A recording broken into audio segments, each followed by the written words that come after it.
First, I think evil has sort of a whole sort of area and an ecology of connotation, which I don't think is fitting with a word in Hebrew.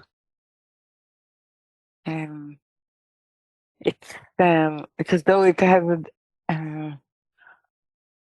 a more sinister, one can say, weight to it than in Hebrew. Right? Evil has something to do with on purpose, with intention to cause harm, in intention to sort of torture or cause real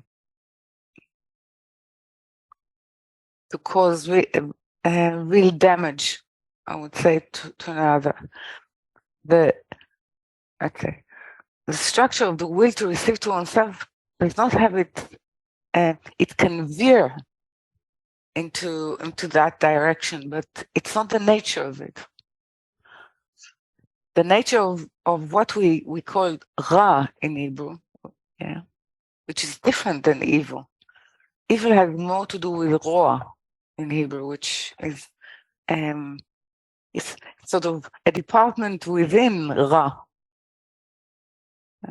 It's sort of when the use of the nature of the will to receive to oneself is deteriorating into use of cruelty or into complete abuse. Okay. So first, I would like to say that it's shades and grades. It's not all the same. Now we're saying that whole creation is it's basically the will to receive to oneself. So we cannot say that all creation is evil. This is not what is being said. Right? So first, to clear the table from that. Right? When we speak about ra, or it's more to do with bad. You say good and evil, but it's more. It has the weight of bad more than evil. Okay. So in Hebrew, it's actually an abbreviation of ratzon. Atzmi, it's resh ayin, and this is ra. Okay. It's also to do with a way of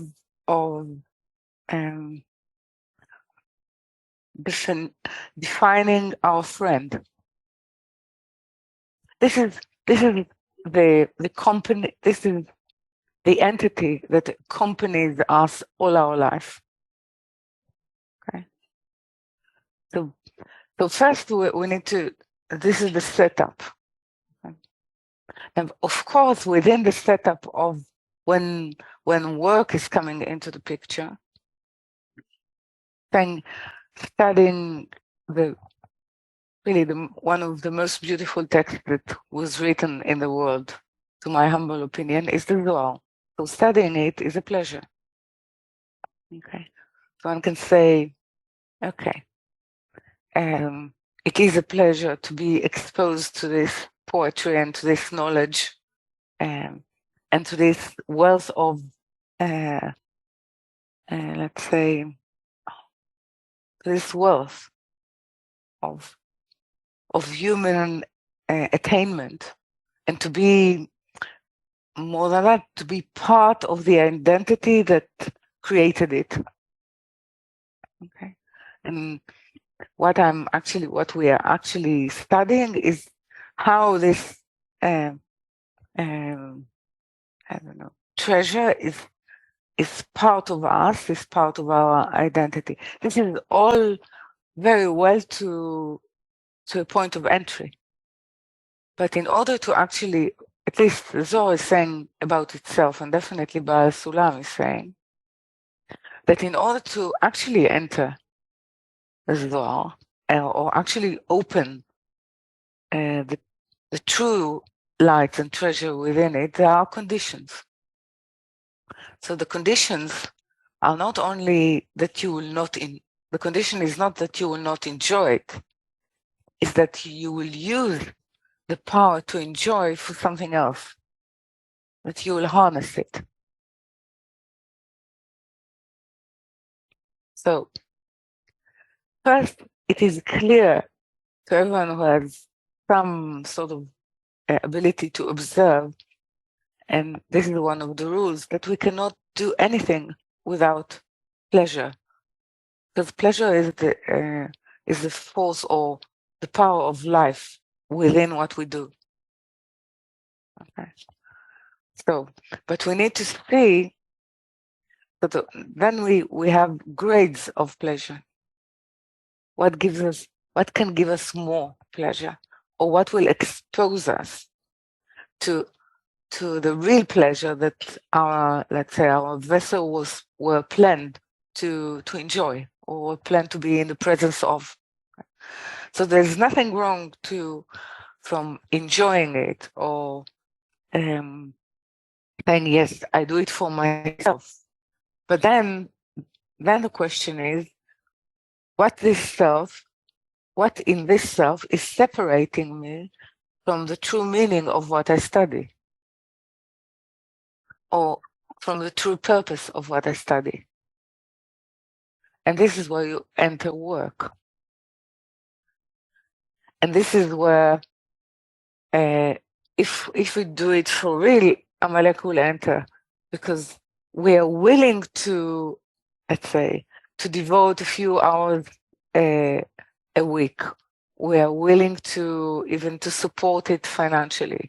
We are willing to be involved in it, as long as when we weigh the importance of it to our life, we say it's worth it. But with what we weigh it, what are the measurements and value that we use to weigh it? What is the shekel? This is why there is Parashat Shekalim before the whole. The way we weigh the importance of it in our life. So if it's only for me, and it's not involved in something higher and bigger than me, then actually I'm failing myself. Okay. So it's saying what I actually am going to invest if it's not to do with my pleasure, if it's not only for myself.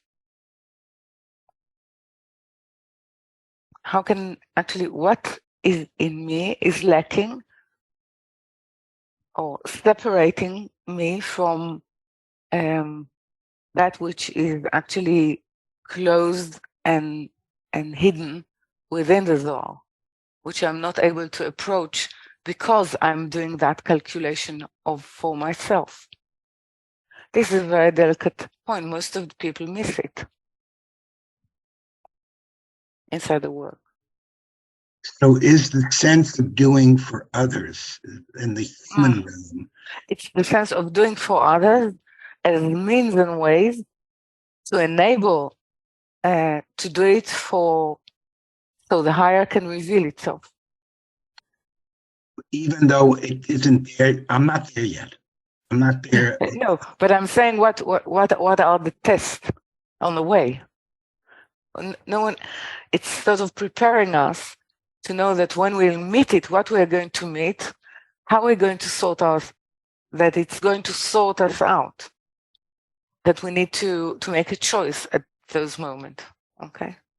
So it's as well, there is a promise in that when we will say truthfully that we're not able to do it by ourselves and we need help, we'll get the first help that we are getting is called atonement.